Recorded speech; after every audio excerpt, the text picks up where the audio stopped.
Amelia Wright wiped down the counter at Starlight Café for the third time that hour. Rain pounded against the windows, keeping most customers away. The small cafe on the corner of Maple and Oak was nearly empty. Only old Mr. Peterson sat in, his usual spot, slowly sipping his tea while reading a newspaper. Amelia glanced at the clock. 2 more hours until closing. She sighed and tucked a strand of brown hair behind her ear. After 3 years of working here, the routine had become predictable. She knew all the regulars by name and order. Nothing exciting ever happened in the small town of Riverdale. The bell above the door jingled, and Amelia looked up. A tall man entered, shaking raindrops from his dark coat. She didn't recognize him, which was unusual. Riverdale rarely got visitors. "Welcome to Starlight Café," she said with her practiced smile. "What can I get you?" The man approached the counter slowly. Something about his movements seemed strange, as if he was carefully calculating each step. He had dark hair, pale skin, and the most striking blue eyes she had ever seen. They almost seemed to glow in the dim cafe lighting. "Coffee," he said, after studying the menu board for a long moment. "Black." His voice had an accent she couldn't place. Not quite European, not quite anything she recognized. "Coming right up," Amelia said. She grabbed a mug and filled it from the coffee pot. "Are you just passing through town?" The stranger watched her hands as she poured the coffee, his head tilted slightly. "Yes, just passing through." Amelia slid the mug across the counter. "That's $2.50. The man reached into his pocket and pulled out a crisp $20 bill. It looked brand new, as if it had just come from a bank. He held it out to her with a slightly stiff motion. "Keep the change," he said, their fingers brushed as she took the money. A strange tingling sensation shot up her arm, like static electricity, but somehow deeper. Amelia nearly dropped the bill. "Thanks," she said, trying to hide her surprise. "Feel free to sit anywhere." The man chose a table by the window. He sat with perfect posture, his back not touching the chair. For the next hour, he sipped his coffee and watched the rain. Occasionally, he would look around the cafe with intense curiosity, studying the ceiling fan, the old jukebox in the corner, and the other customers. Every now and then, his gaze would return to Amelia. She pretended not to notice, but she could feel those unusual blue eyes following her movements. Mr. Peterson left at 5, giving Amelia his usual friendly nod. The stranger remained, his coffee long finished. At 5:30, Amelia approached his table. "We close at 6, she said. "Would you like anything else?" The man looked up at her. "No, thank you." He paused, then added, "I'm John Smith." The name sounded rehearsed, like he had practiced saying it. "I'm Amelia," she replied, not offering her last name. John nodded, as if filing away this information. "Amelia," he repeated, pronouncing each syllable carefully. "It's good to meet you." At 6:00, Amelia began closing procedures. She swept the floor, counted the register, and turned off the coffee machines.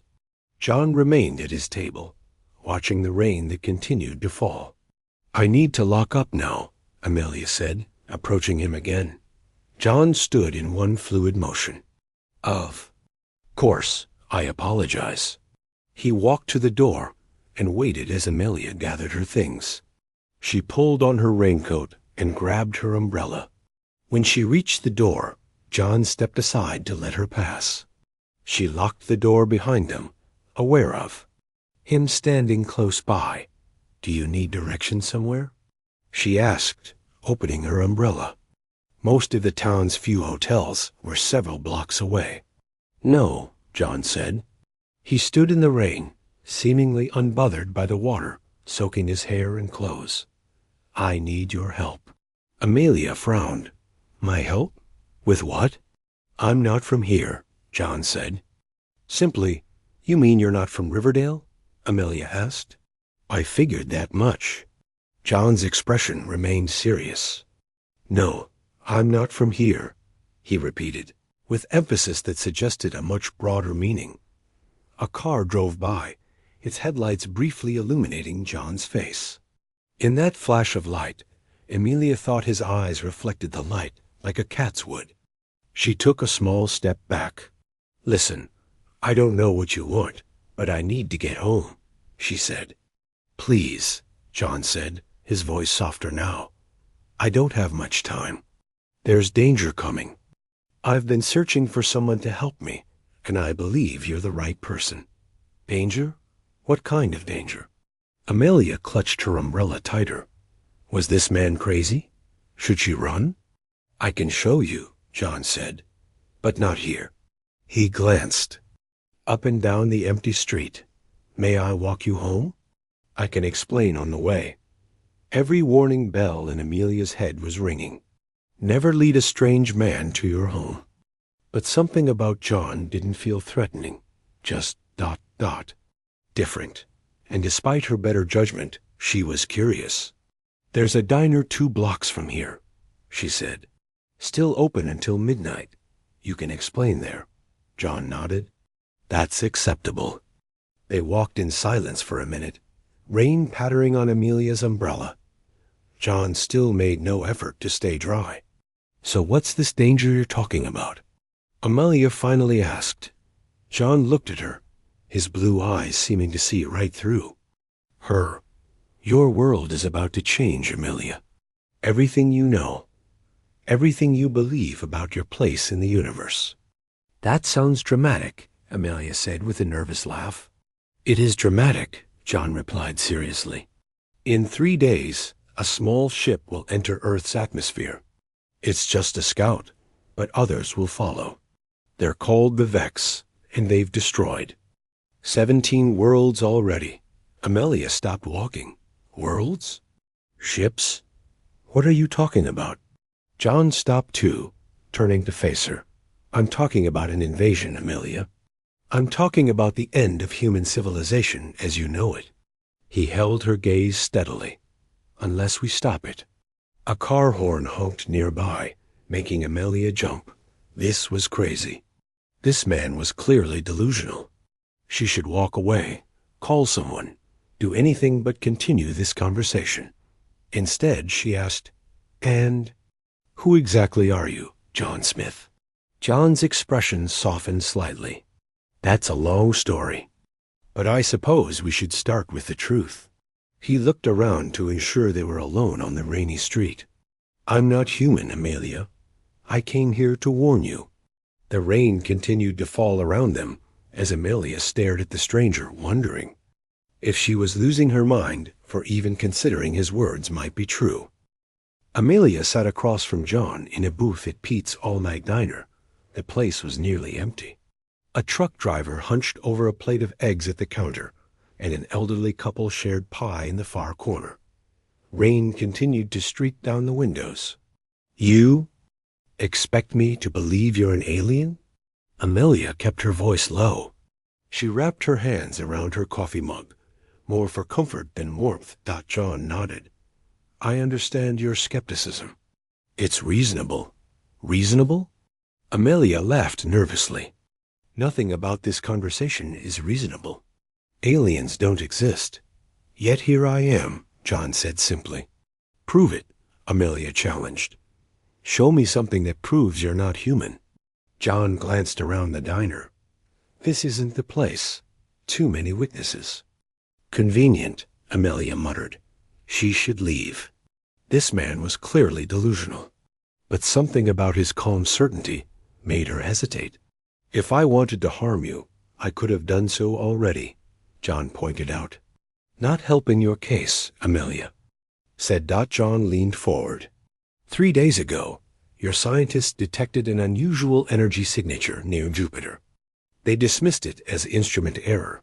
It wasn't. That was my ship entering your solar system. Amelia frowned. How would you know what our scientists detected? Because I've been monitoring your communications since I arrived. John reached, into his coat pocket and pulled out what looked like a small silver coin. He placed it on the table between them. This device allows me to access your internet, radio frequencies, and satellite data. Amelia stared at the disk. It looked metallic, but somehow flowed like liquid, its surface rippling slightly. "May I?" she asked, reaching toward it. John nodded. Amelia picked up the disk. It was lighter than she expected and warm to the touch. As she held it, tiny lights began to pulse beneath its surface. "It responds to bioelectrical signals," John explained. "Your touch activated it." Amelia quickly set it back down. "Okay, so you have advanced technology. That doesn't prove you're an alien. You could be a spy, or from some secret government program." John considered this. "You're right. More evidence is needed." He looked around again, then made a decision. "Meet me tomorrow. I'll show you something that will convince you." "Where?" Amelia asked, against her better judgment. "The abandoned observatory on Hill Road. Noon." John stood up. "Please come alone, and tell no one about me." Before Amelia could respond, John walked out of the diner into the rain. She watched through the window as he disappeared into the darkness. The next morning, Amelia called in sick to work. She couldn't focus on making coffee after last night. She kept replaying John's words in her head. An invasion? The end of human civilization? It was absurd. Yet that strange silver disk had been unlike anything she'd ever seen. At 11:45, Amelia parked her old Honda at the base of Hill Road. The abandoned observatory stood at the top, its dome rusted and broken in places. No one had used it since the university closed it down 10 years ago. The walk up took 15 minutes. Amelia found herself checking over her shoulder repeatedly. This was stupid. She was meeting a strange man who claimed to be an alien at an isolated location. Every horror movie started this way. The observatory door was unlocked. Amelia pushed it open slowly. "Hello? John?" "In here," John's voice called from the main dome. Amelia followed the sound. The observatory was a mess of dust and cobwebs. Old equipment lay scattered about, covered in sheets. The dome itself had a large crack, allowing a shaft of sunlight to illuminate the center of the room. John stood beside what looked like a large metal trunk. He wore the same clothes as yesterday, still apparently damp from the rain. "You came," he said, sounding pleased. "Thank you for trusting me." "I don't trust you," Amelia clarified. "I'm just curious enough to risk being murdered." John tilted his head. Human humor. "I'm still adjusting to it." "So what's this proof you wanted to show me?" Amelia asked, keeping her distance. John gestured to the trunk. "This is my communication array. I've set it to project a holographic star map of this sector." He pressed his hand against the trunk's surface. The metal rippled like the disk had, and the top slid open. A bright light shot upward, expanding to fill the space beneath the dome. Suddenly, Amelia was surrounded by stars, thousands of them, swirling in 3 dimensions around her. "This is your solar system," John said, pointing to a familiar arrangement of planets. A small blue dot pulsed gently. "This is Earth." He made a gesture with his hand, and the map zoomed out dramatically. More star systems appeared, connected by glowing lines. "This is the known galaxy," John continued. "The blue markers are worlds with intelligent life. The green lines represent established trade routes. The red areas are Vex-controlled territory." Amelia stared in awe. The red area was expanding, like a bloodstain spreading across the map. "There are others like you?" she asked quietly. "Other aliens?" 27 spacefaring species formed the Galactic Concord, John explained. "My people, the Kifide, were among the founding members. And these Vex? They're another species?" John's expression darkened. The Vex were once like us, but they've merged with their technology. They spread like a virus, consuming resources and converting populations to their collective. A map zoomed in on a star system with several planets. One by one, the planets turned from blue to red. This was the Talos system, John said. 6 billion sentient beings live there. The Vex arrived 3 of your Earth years ago. Now it's a mining operation for their fleet. Amelia felt cold. And they're coming here? To Earth? Yes. A scout ship will arrive in 2 days to assess your defenses. The main fleet will follow within a month.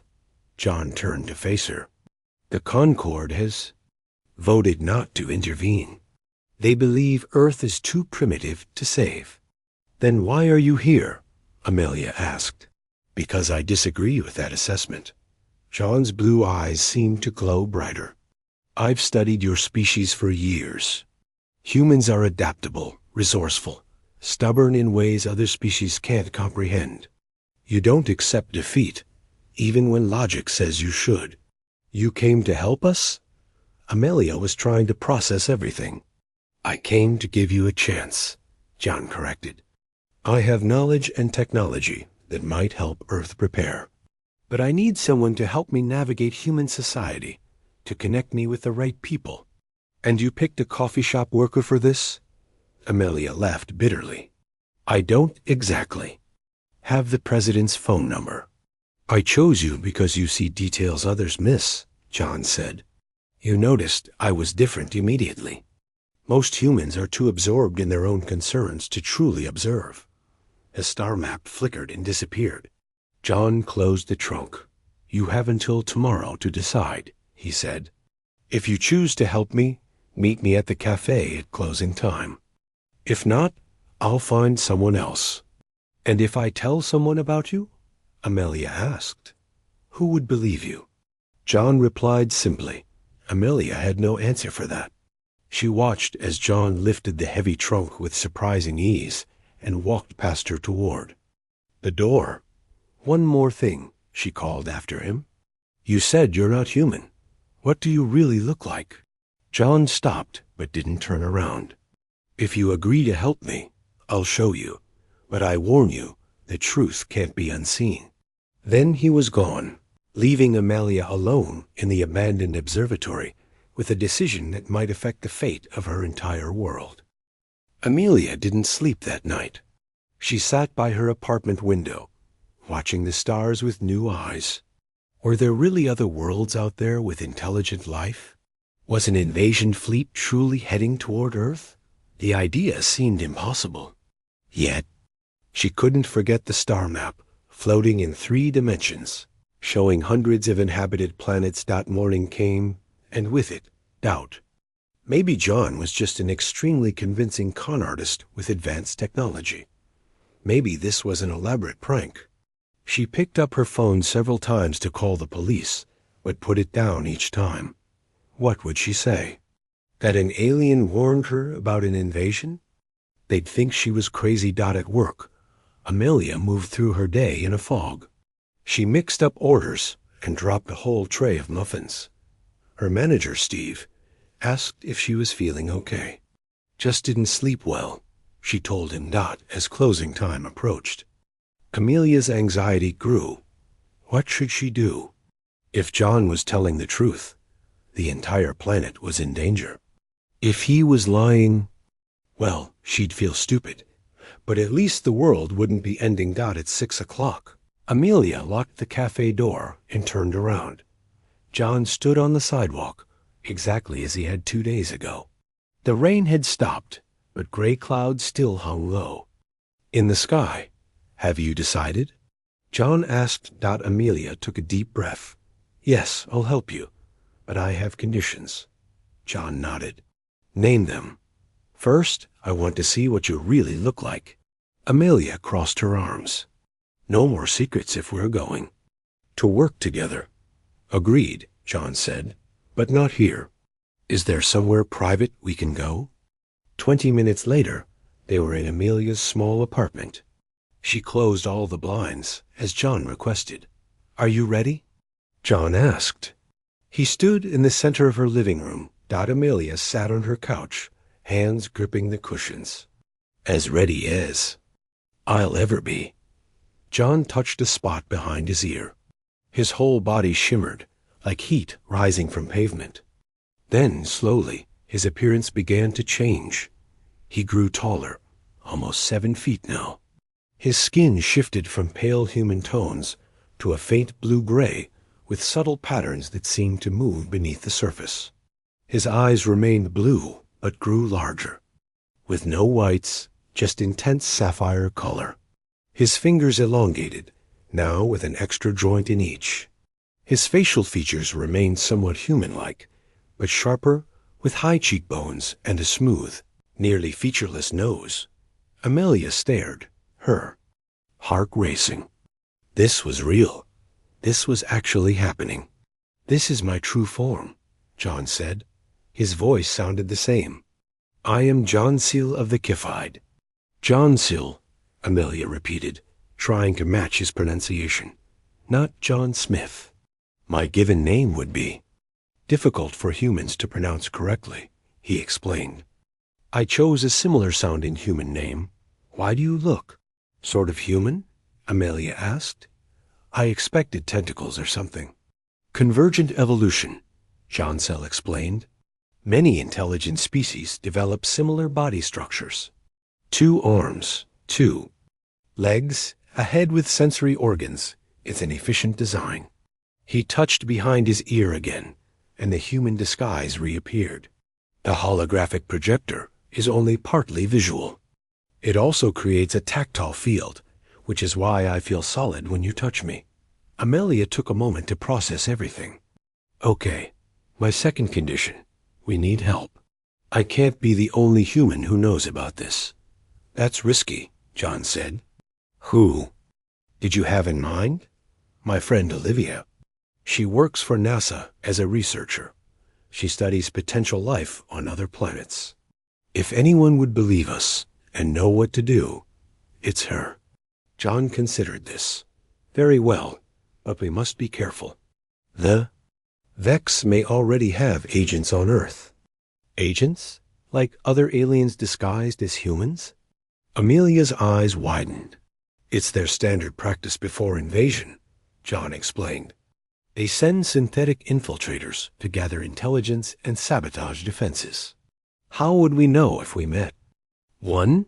You wouldn't, John said grimly. Their disguises are perfect, and they can access and replicate human memories. Amelia felt a chill. So we can't trust anyone. We must be selective, John agreed. Your friend Olivia, how well do you know her? Since we were kids.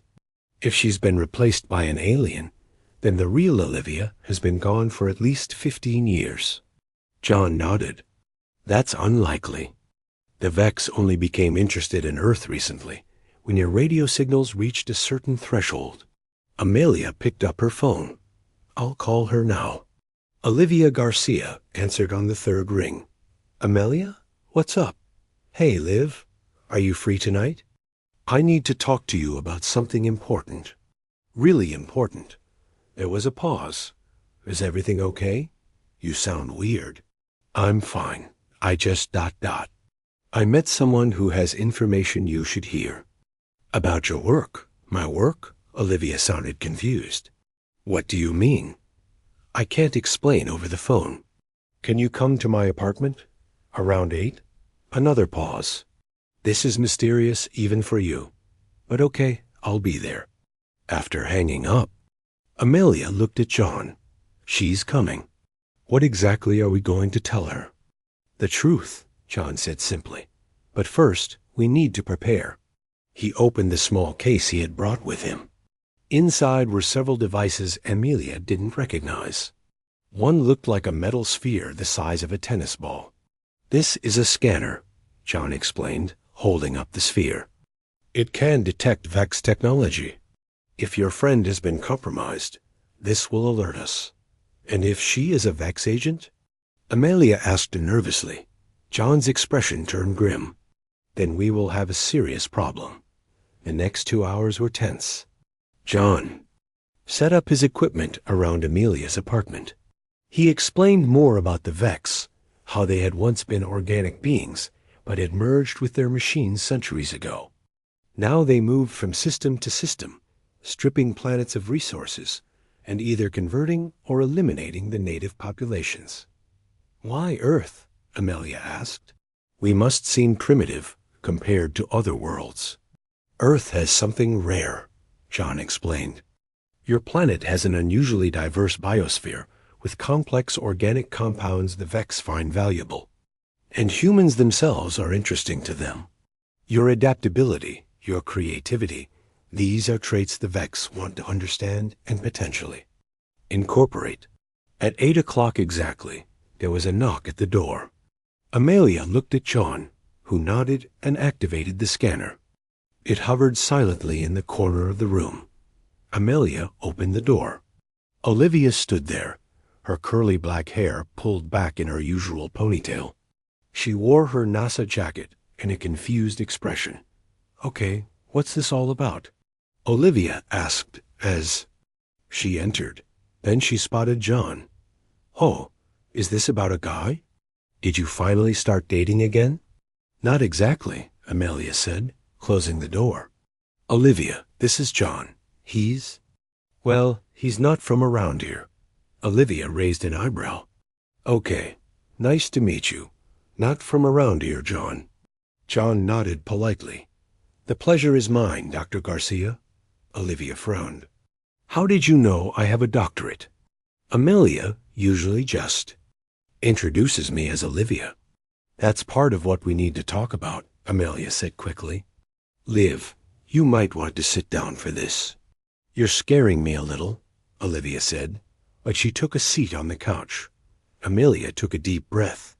"What would you say if I told you we're not alone in the universe, and that contact with an alien species was about to happen, but not in a good way?" Olivia stared at her friend for a long moment. Then she looked at John, then back to Amelia. "I'd say you've either lost your mind or you're playing a very elaborate prank," Olivia said slowly. "Which is it?" John stepped forward. "I assure you, Dr. Garcia, this is neither a prank nor a delusion. I am not human, and your planet is in imminent danger." Olivia laughed. It was not the reaction Amelia expected. "Right, you're an alien," Olivia said to John. "And I'm the Queen of England." John looked confused. "You are not Elizabeth II. She died several of your years ago." "It's an expression, Amelia." Explained quietly. Olivia stood up. "Okay, fun's over. I have work tomorrow." "Wait," Amelia grabbed her friend's arm. "Please, just listen. John, show her, like you showed me." John nodded.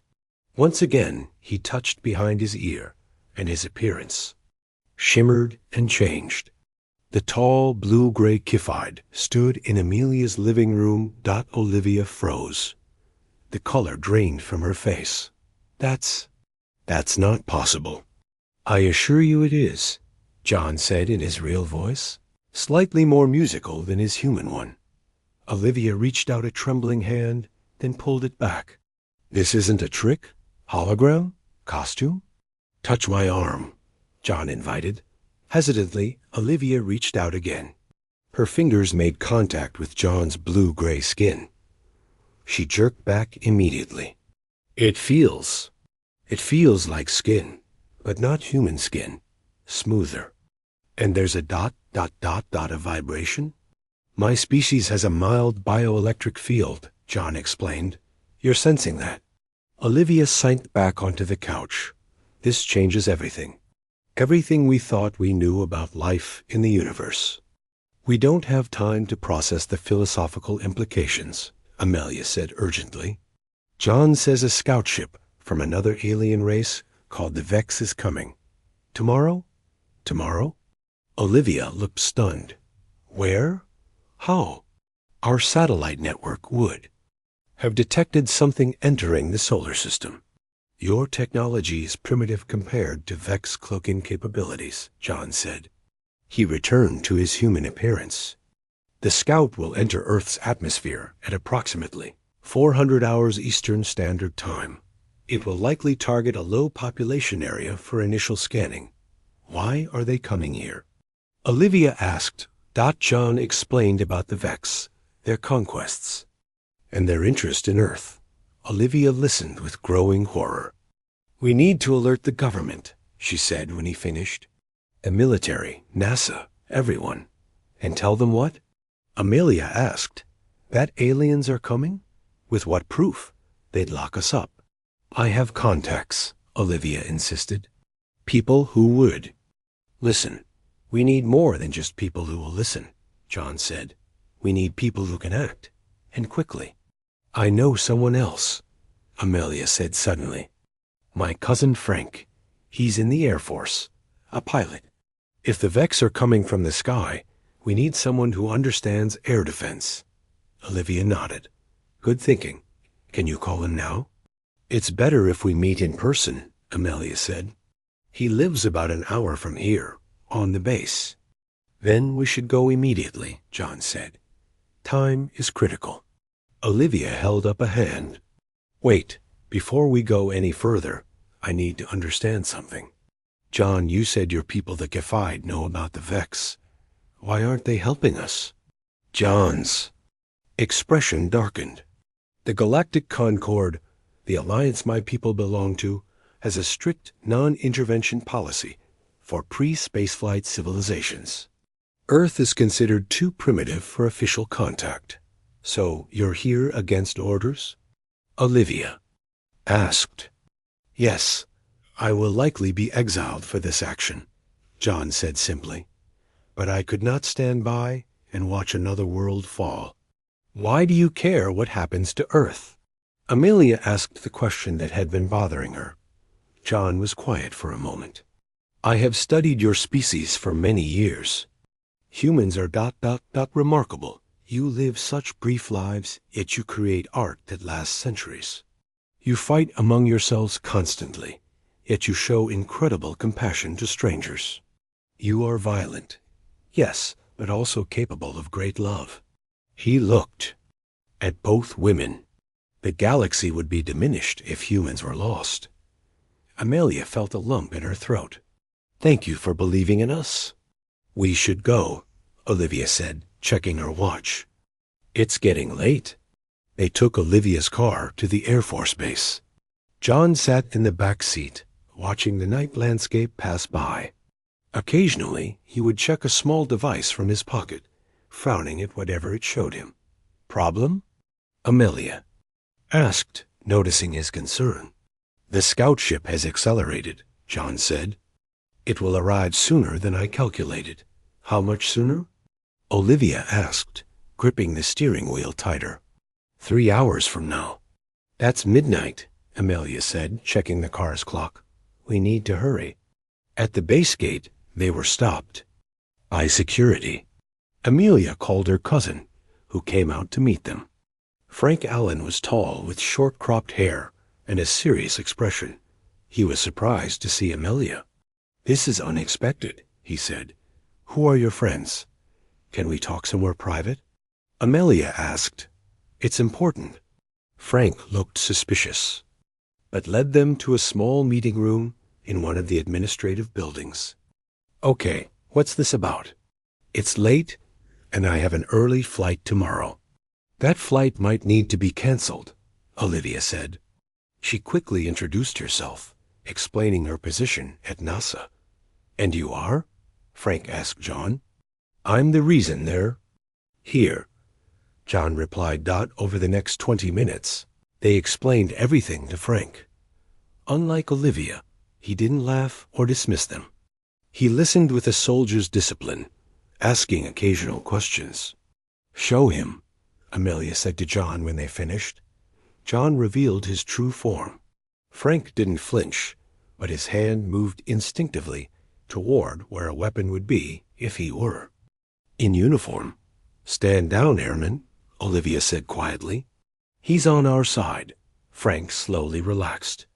Assuming I believe this, and I'm not saying I do, what exactly do you expect me to do? I can't just scramble fighters based on your word. We need to track the scout ship when it enters the atmosphere, John explained. Your radar systems might detect it if you know exactly where to look. John pulled out his silver disc and placed it on the table. It projected a small holographic map showing the projected path of the Vex scout. Frank stared at the projection. That single quotes S. on impressive tech. If we can prove the ship exists, will your superiors listen? Amelia asked. Frank ran a hand over his short hair. Maybe, if we have solid evidence. But we'd need more than just radar readings. We'd need visual confirmation. I can help with that, Olivia said. NASA has observation satellites. One can request emergency telescope time citing a potential near-Earth object. You can do that? Amelia asked. For a potential asteroid threat? Yes, it would take some creative truth-telling, but I could make it happen. Then we have a plan, John said. Dr. Garcia will attempt to get visual confirmation from orbit. Airmen. Alan will monitor air defense systems. And we have less than 3 hours to prepare. Frank stood up. I need to make some calls. If this turns out to be real. He didn't finish the sentence. It's real, John said solemnly. And this is just the beginning. As Frank left to make his calls, Amelia turned to John. What happens when the scout ship arrives? What will it do? Reconnaissance. Primarily, John explained, it will scan your defenses, your technology, your population centers. It might take samples. Samples? Olivia asked. You mean abductions? Possibly, John admitted.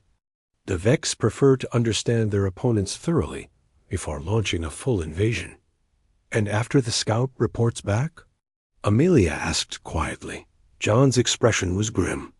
Then the fleet comes, and Earth will face the greatest threat in its history. Olivia stood up with determination. Well, they picked the wrong planet to mess with. Let's go find this scout ship. The base command center was quiet at this late hour. Only a skeleton crew manned the radar stations. Frank had managed to get them access by calling in several favors. He introduced Amelia and the others as civilian consultants working on a classified project. We have 90 minutes, John said, checking his device again. The scout ship will enter the atmosphere over the Pacific Ocean, then move east. Olivia was on her phone, talking rapidly to a colleague at NASA. Yes, I understand it's unusual. But if there's an unidentified object on that trajectory, we need visual confirmation.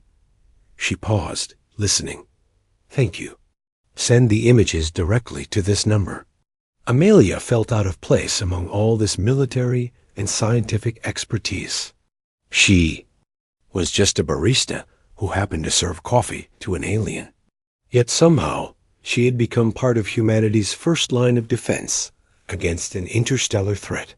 What can I do? She asked John. You've already done the most important part, he told her. You believed me. You brought these people together. Now we wait. The minutes ticked by slowly. Frank worked with the radar technicians, focusing there. Systems on the approach vector John had provided. Olivia coordinated with her NASA contacts, redirecting a satellite to observe the entry point dock at 11:30.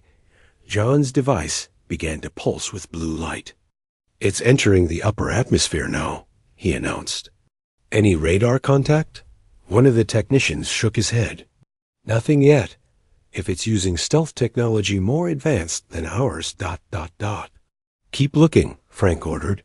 Adjust the sensitivity. Look for any anomaly, no matter how small. Olivia's phone beeped. She looked at the screen and gasped. I've got something. The satellite caught an image. She showed them her phone. The picture was grainy, but they could clearly see a dark object, surrounded by the glow of atmospheric entry. It didn't look like any aircraft or meteor. The shape was wrong, too smooth, too purposeful. That's it, John confirmed. A Vex scout vessel. Frank took the phone and showed it to the radar operators. Focus everything we have on these coordinates. One of the technicians called out, "Sir, I have something. It's faint, but there's definitely an object moving at high speed. Trajectory. Matches the satellite image. Can we track it?" Frank asked. "Yes, sir. It's heading east. Current speed approximately 4,000 miles per hour. It's slowing as it descends." John studied the radar display. "It's following standard VEX protocol. It will find an isolated area to land and begin its survey." "Where's it going to touch down?" Amelia asked. The technician worked his controls. "Based on its current trajectory. Somewhere in the Nevada desert, possibly near Area 51? Olivia suggested with a raised eyebrow. "About 100 miles north of there," the technician replied. Frank was already on the phone. "This is Captain Allen. I need to speak to General Harris immediately." "Yes. I know what time it is. This is a priority Alpha situation." While Frank spoke to his superiors, John pulled Amelia and Olivia aside. "We don't have much time," he said quietly. "Once the scout lands, it will deploy smaller drones to gather information. Those drones are nearly impossible to detect." "What should we do?" Amelia asked. "I need to get to that landing site," John said.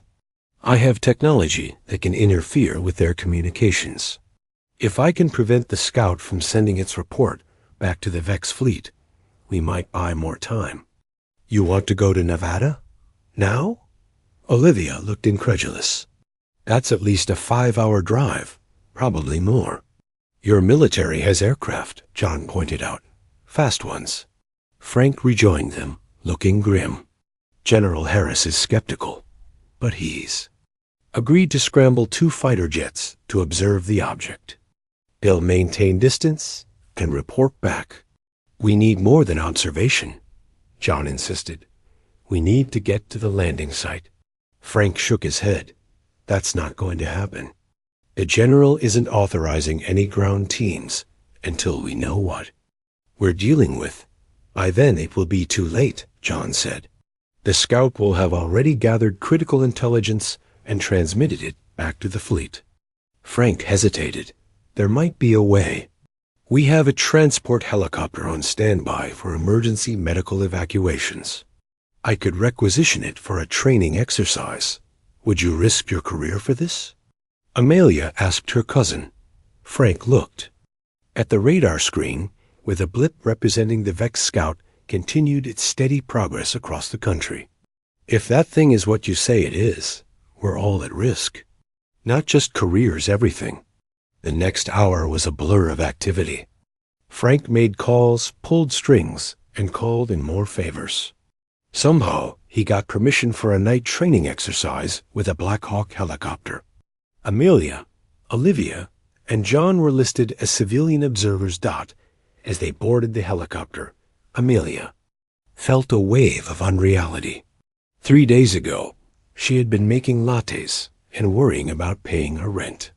Now she was flying to intercept an alien scout ship. The helicopter lifted off with a roar. Inside, they put on headsets to communicate over the noise. The 2 pilots gave them curious looks, but asked no questions. Frank had told them only that this was a special operation. "ETA to the projected landing site is 67 minutes, the pilot announced. "Weather conditions are good. Clear skies." "What's the plan when we get there?" Olivia asked over the headset. "I will approach the scout ship alone," John said. "I have a disruptor that can scramble its communication systems." "That sounds dangerous," Amelia said. "It is," John admitted. "VEX defenses are lethal, but I have the advantage of surprise. They won't expect a Kifide on Earth." "You're not going alone," Amelia insisted. "We're in this together now." The helicopter flew through the night, racing against time. Below them, the landscape changed, from mountains to desert. The stars above seemed especially bright, no longer just distant suns, but potential homes to other civilizations, some friendly, some not. John's device began pulsing red. The Scout has landed. It's deploying its drones now. Frank looked at a tablet showing a satellite feed. I see something. There's a heat signature in a small valley about 10 miles ahead. The pilot adjusted their course. 5 minutes to target. I need to prepare, John said. He reached into his pocket and pulled out several small devices. These are personal shields. They'll provide some protection against Vex weapons. He handed one to each of them. Amelia turned the small disc over in her hands. It looked similar to the communicator John had shown her at the diner. How do I activate it? She asked. Press it against your chest. It will adhere to your clothing. As the helicopter began its descent, Amelia looked at the faces around her. Frank, determined and professional. Olivia, nervous but resolute. And John, an alien who had risked everything to help a planet not his own. We're coming in hot, the pilot announced. There's something down there. Something big. Through the helicopter's window, Amelia saw it a dark, metallic shape reflecting the moonlight. The Vex scout ship. It was roughly oval, with no visible windows or doors. Around it, smaller objects moved quickly across the desert floor. The drones. This is it, John said. His eyes met Amelia's. Whatever happens, remember, you've already done something no humans have done before. You've made first contact with the galaxy. The helicopter touched down a quarter-mile from the ship, kicking up swirls of dust. As they stepped onto the desert soil, Amelia knew that Earth would never be the same again, and neither would she.